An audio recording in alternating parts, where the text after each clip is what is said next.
Welcome back, folks, to A World of Warships Legends. I'm Soopa-Dave, and today we're going to be doing the dual commander ship guide for Richelieu, the ship and commander. Uh, to be honest, guys, right off the bat, it's a fun ship. Do not get me wrong. I would much rather use AL Dunkirk as a commander for this ship, so you can switch the shell types very quick with that frontal fire. That's what I would do. Okay. However, I generally, if a commander comes out with a ship, I'll run that with that to showcase it, and that's what you guys are going to get today. So let's talk about AL Richelieu, the commander first. We're using Azurelank Colorado and Pablo de Revel. We're getting a little bit more grouping. And our base trait is Flag Bearer, which is actually kind of handy. It gives you a boost to shell grouping and incoming fire dispersion. Now, this commander, before we talk about the skill set, it's only semi-usable, really. It's usable, but I would take Dunkirk in every Azure Dunkirk in every aspect of the way. The definitely the commander is not bad. It's a normal accuracy commander for the most part, so it's not terrible. But you're putting points into something that Gerard or Dunkirk or anybody would be better at. Like Gerard, you could use it for bureaus. Dunkirk, is one of the best commanders in the game. So for me, she's not super useful. You can see I haven't put a lot of points into her. Um, I will talk about her in case you did get her for this ship. Flammable Cannoneer is what we're using instead of Burn It Down XXL or No Fly Zone. Please, guys, this is going to be enticing because Azure Richelieu ship is a HE spammer. But when you're only gaining 2% on a really good fire chance, it's not very much effective. Burn It Down is much better for cruisers where they might only have 7% fire chance. You throw 2% on that and you're gaining almost 20 to 25% of chance more fires than what you were going to get before. Okay? It's a ratio of what you're adding to. Do not use Burn It Down XXL. Even No Fly Zone is better than Burn It Down XXL in this thing. We're using Flammable Cannoneer for extra range and grouping. And this, guys, I want to showcase this. This is what I had for the match. Okay? This is what I thought would be the best. It isn't. Okay? If I was to do this now, going forward, I'm going to use gyrating drill bits over not one for the nuisance. Yes, it's nice not having catching fire in a big French battleship. Trust me, it's good. But gyrating drill bits, you're still going to use AP. Even though this is a HE ship, there's going to be times where you get broadsides you should be using AP. Okay? And I would have much rather had the Traverse and the AP damage over a small fire percent chance, a risk of catching fire slightly less. Alright? This isn't a helpful perk as much as this one is. Also, in this slot, Megalomania, definitely a solid option. Okay, especially if you're really going to use a lot of HE, because the accuracy, you don't have to be there. In fact, a lot of times, with HE being a slightly inaccurate, so the shells spread out over the ship a little bit, I find is more beneficial. So you get better fire chance. So this is a very good perk. I'm not opposed to this one, but having marksmanship in case when you shoot HE or AP, super handy. You're gonna see this one would have paid off a lot more, right? So I'm gonna leave Megalomania on for now, but honestly, gyrating drill bits, marksmanship, and on second thought is probably the smartest option to go through. And the reason why is the Iris Flame, it looks like a good perk, right? Oh, you get 8% more damage when you're burning ships. And I thought it would be, it's not. Okay, I'll take on second thought every day of the week. You're getting reload, and if you get Richelieu ranked up enough, it's quick to switch your shell types. Much handier than this. And this is the reason why, guys. More often than not, you're not going to be always hyper focused on one guy. You're going to have a ton of different targets. If you get somebody on a fire, particularly a double fire, go ahead and focus another guy with HE or AP. Find somebody else with AP. Um, can this be helpful? Yeah, if you're only going to target one ship, you're going to burn it down and then do AP, go for it. That's not my play style. I would rather get, when I play HE, I would rather get a couple fires going, move on to another ship while that one's burning, then come back to it. That's just me. You have to figure out that for your play style. We're also using Fight Fire with Fire. Now, for the ship itself, and that's why I would say Angeline Richelieu only really good for this ship. I mean, if you get her, is she semi-usable? Absolutely, but I just think Dunkirk is a much better commander for the Azure Lanes. And for the ship itself, I'm gonna try to breeze a little bit quicker through this. It's an AL Richelieu, guys. Or it's a fire spamming Richelieu.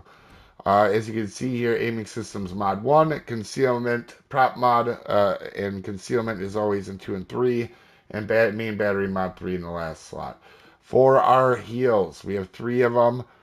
You see, if you had Dunkirk, you'd have more heals as well.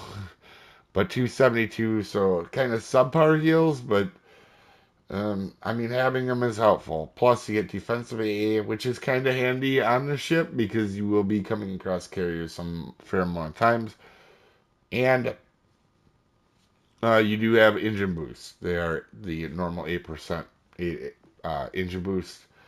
And for your spec survivability, you can see we're taking a major hit to our health, the 5% hit that we're taking for our skill.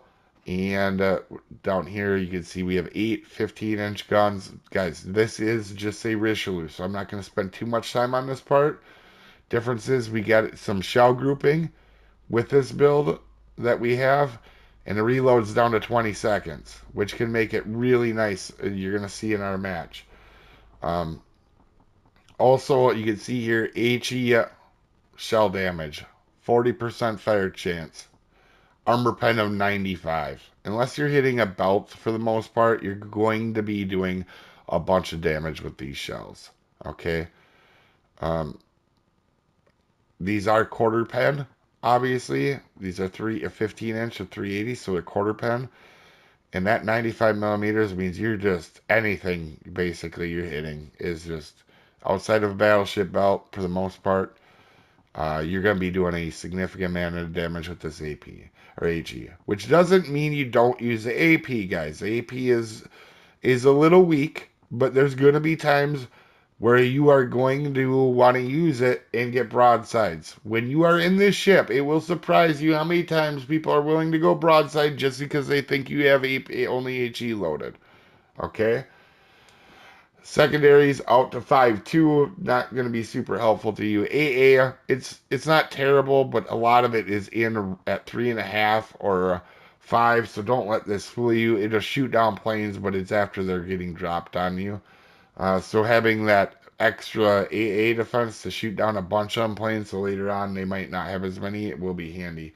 Maximum speed, we're taking a little bit of a hit, but it's still quite fast. What you should be taking gyrating drill bits. Again, in my match, I want to showcase how much better having the extra AP damage and the accuracy would have been, and definitely the extra reload, because we could add even more reload for that match.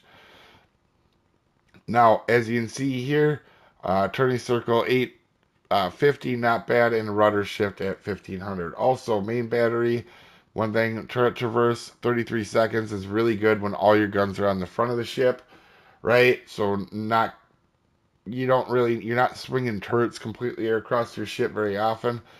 Concealment is 13.5, and statistics, as you guys can see, I've been doing just fine in it. I will say, switching to, I was using Dunkirk most of the time on this ship. When I put Richelieu back on the commander, I switched, I threw it on there, had a really good game right away. But I can tell you, I'm going to put the skills that on it that I showed you guys. The armor, as you can see, you're going to take, with all this 33 or 32 everywhere on the ship, basically, it's going to take full pins from HE. However, this doesn't mean your belt is 32. Your belt is underneath of it. It's a fine belt as long as you angle. And uh, honestly, you can bow tank in this as long as you're going up against a Musashi. Nothing's going to go across it. The one thing I will say about this ship, like the Jean Bart and the other Richelieu, you get your guns knocked out quite a bit in it. So just remember that. As you can see here, here's your Citadel. Uh, it looks super easy to hit, but it's a French battleship. For some reason, they can be wonky and they can be hard to Citadel a lot of times. All right. So just remember that. Like when you're shooting at this thing, remember sometimes that shot you thought was going to be guaranteed Citadels isn't going to quite be that. As we start the match, it's disclaimer time. This is a beginner's video meant to help people new to the ship or new to the game. This is not meant for professional gamers that know everything there is to know about everything in the universe. There are multiple ways to play and build this ship, and I am an above average player, not the world's best. I make mistakes. You may see one in this match. You didn't come here for pronunciations. I'm as good as anybody at slaughtering beautiful languages all the time. With that out of the way, we are on straight. And a few things you guys should know. Obviously, I don't like straight as a map. But if I spawn middle, I love it. And I spawn middle and we stay middle. That's like one of my favorite sayings. You don't bail on the middle. It gives you the biggest opportunity to affect the game. I say it a million times, right? A couple things about this match. There is a division. It's a failed division, but they had good commanders, so I assumed, having seen these guys before, they were good. Also, there is a Nebraska, an IGN player. It's a very good group of guys, and so my goal is to get to him and this division, right? Well, this division spawns right in front of me. I have AP loaded right off the bat. I always would recommend your first shot being AP because you're going to get a broadside. Now, you can see we just overpin Richelieu. I know because of that airdrop that Nebraska is over to the right, right? Because the drop came from the right. So I know where that IGN player is, that good player is.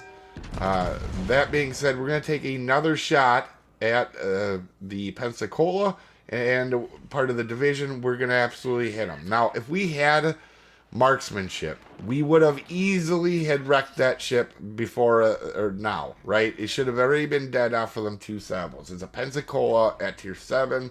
It's just going to get wrecked. I switch over to HE because that destroyer shot his guns off, and he's also part of that same division. So I take a shot at Madness, expecting to see this destroyer again. If he was going to shoot his guns off or get himself spotted that early in the match, he's probably going to do it again, right? Sure enough, there it is. So we get a pretty decent hit on that Madness, and now we're going to take a shot here at the Gaiade. And we are absolutely going to get a good, solid little hit on him. So 4,000 or 5,000 off a destroyer with a fire is pretty good. We switch over to AP for Madness. And you can see already how Dunkirk would be beneficial, right? You don't want to ever just use one shell type in a ship most of the time, in almost every case. This ship, you want to lean into the HE. But that doesn't mean you're going to use it. Again, we get 3 shots. Marksmanship would have been really handy right here. At the beginning of the match, you can see the difference of what marksmanship would have done. Right? Even on that destroyer, being able to hit the destroyer a little bit more. We're going to take another shot of AP at this Madness, who is overextended and is giving us quite the angle. And we hit him pretty good with AP, right? This is what you want to do in this match. When you're in on this map, get crossfires, and a lot of times you get crossfires, you want to use the AP, right? We shoot with HE to try to get him on fire as he's backing up because we know there's been people HEing him. Fletcher dev strikes are loying. You can see I am 100% paying attention to Nebraska. My goal is to get to him. I know he's a good player, and I know he's going to be decent. And also that destroyer now has my attention because he dev struck our destroyer, a loyal. I don't know how you get dev struck by in the loyal. It happens sometimes, I guess, but we're going to push up. That division that we just smashed is completely ran to that side of the map. They want nothing to do with us. So we're going to start to push up now a little bit. But we got to be careful. The A cap is basically falling apart over here, and we got to be careful, right? We affected the left side of the map in the middle. Now we're going to start to work on the right-hand side. To Loyaling's credit, he does look like he hit Fletcher pretty decently, though. So we'll give him credit there. We're going to switch shells and to AP because I want to get the broadside. You can see these guys were last spotted with their broadside storms me. And again, I would have had them already loaded with Dunkirk. And I'm not. And honestly, this angle I probably would have, if when I first shot, it would have been HE. He's going to open up. We're going to get AP on him now, and we're going to get a healthy chunk out of him. Again, marksmanship would have been more handy in this match, though, because you can see them AP shots could have been lethal, right? We could have dev struck Pensacola in one shot. It definitely would have gotten him in two. We wouldn't have needed three or two or three and not got him. As now we are starting to Citadel key because he's opening up just a little bit too much. You can see I am watching Nebraska, right?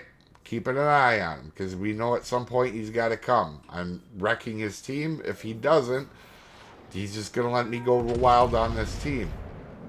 We shoot AP. We switch over to because we see him start to angle. Sure enough, we bounce a bunch of shells that I didn't want. And we switch over to HE for a second. We switch back over to AP because Nebraska looks like he's coming back out broadside. Key in his craziness is starting to give me a little bit more broadside again. I don't know what it is with secondary ships. I just think they can charge in all the time. If you don't do it correctly, you're going to have a rough go. Obviously, HE would have been nicer to shoot there. And this is what I mean. Dunkirk and having more accuracy would have been much better than what we had with this AL Richelieu commander, right? So I load HE. Sure enough, he goes broadside. And because it's a Richelieu, we lose the turret for a second here. We only get one shell to hit at 5 kilometers, which is pretty crazy. And we're going to back up here now. We don't want to go on fire.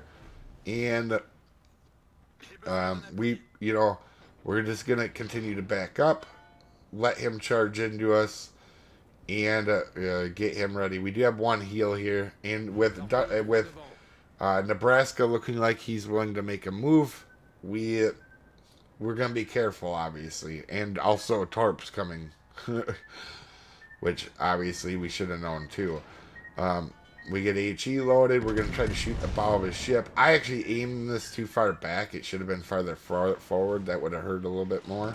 But we do get a fire on him as we do have our heal going. And right here on our next shot, you can see here like 108,000. We're going to get our high caliber, which when you see this match will make you kind of laugh. And there we go. We get a double fire on him too. So now he's got 3 going, and it's not a good time for him. And also, I start to charge forward, making him think I'm going to go for the ram, and that always opens up broadsides when you do that. People have to panic, right?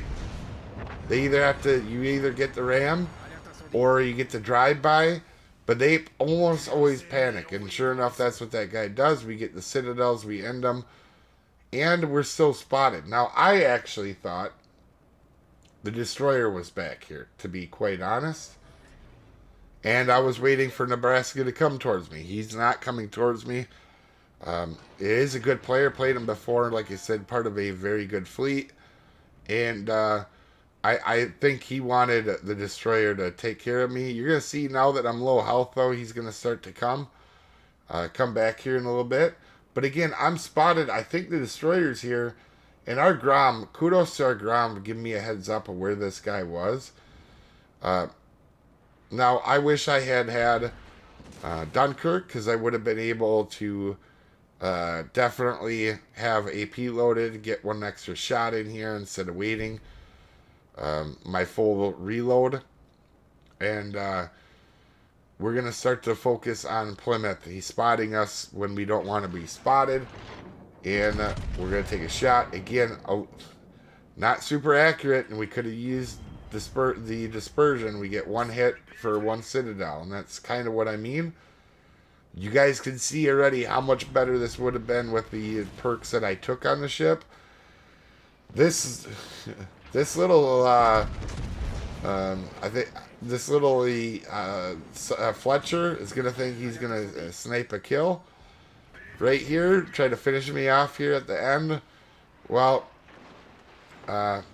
he's not gonna get that lucky, right? He's gonna have to smoke up. He sees I'm aiming at him, and we have HE loaded. All right, so he goes into his smoke, which is not a bad idea, right? The Nebraska takes a giant swing and a miss with the torpedo planes. It was a good drop. I just assumed he was going to do that, obviously. So we turn and just stop. Now we're going to play the waiting game of trying to get the cap. Our Grom is coming up. The kudos to this Grom for being a good player. So we got our high caliber at 108, right, for damage. We also help get rid of a destroyer and cruiser, so it's not like we're just doing battleship damage, right?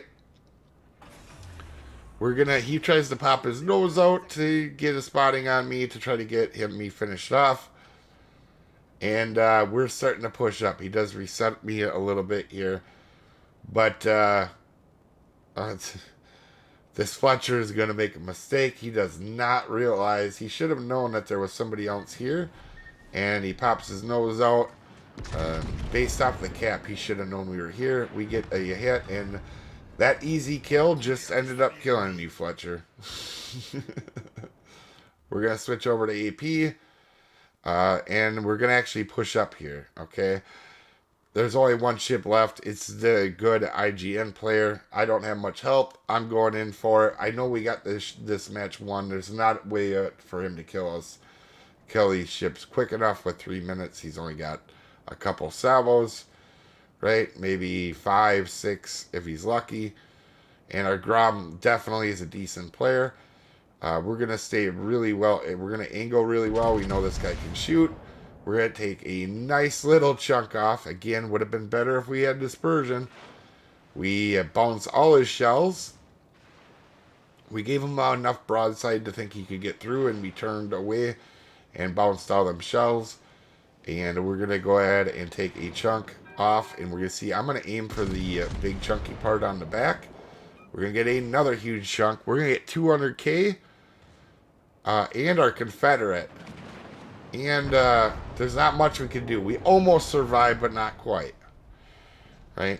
That means we did, at bare minimum, we did at least half of the whole team's enemy, if you know how high calibers work. We did at least half, probably closer to 60 or 70% of the entire team's damage, health pool. That being said, high caliber, Confederate, a 3200 base game. Hopefully this helps you guys out. You guys have a wonderful day. I will see you folks next time.